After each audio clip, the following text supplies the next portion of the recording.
السلام علیکم ورحمۃ اللہ وبرکاتہ۔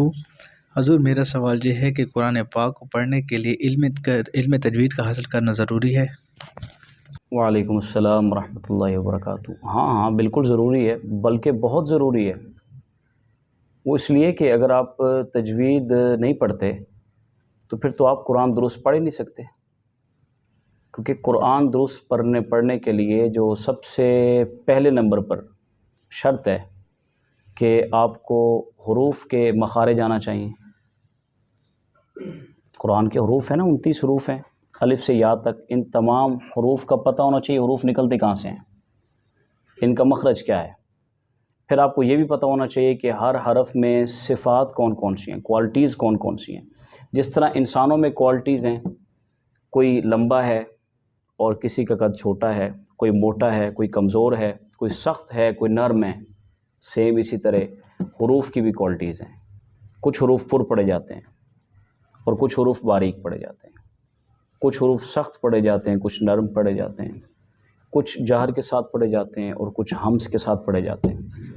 تو گویا تمام حروف کے مخارج اور پھر ان کے اندر جو کوالٹیز ہیں، اگر ان کا آپ کو پتہ نہیں ہے تو آپ تو قرآن درست نہیں پڑھ سکتے۔ اس کی مثال یہ ہے کہ آپ اگر پڑھتے ہیں الحمد، تو جب تک آپ کو ہا کے مخرج کا نہیں پتہ ہوگا تو اس وقت تک آپ ہا ادا نہیں کر پائیں گے۔ پھر اس کی صفات کا نہیں پتہ ہوگا تو اس کی صفات جس کا مستحق ہے ہا، وہ آپ اس کو نہیں دے پائیں گے۔ تو گویا اس لحاظ سے آپ کو سب سے اول نمبر پر تجوید کا علم حاصل کرنا پڑے گا۔ حروف کے مخارج جاننے پڑیں گے، صفات کو جاننا پڑے گا، اور تجوید کا علم جب آپ حاصل کریں گے اس کے بعد جب آپ قرآن پڑھیں گے تو پھر وہ قرآن درست شمار ہوگا۔ اور اگر آپ قرآن پاک کو تجوید کے بغیر پڑھتے ہیں اور اگر آپ قرآن پاک کو جو ہے مخارج اور حروف کی صفات کی ناواقفیت کی بنا پر اگر آپ غلط پڑھتے ہیں تو پھر اس صورت میں کیا ہوتا ہے؟ اس صورت میں قرآن پاک خود اس بندے پر لعنت فرماتا ہے جو قرآن کو غلط پڑھتا ہے۔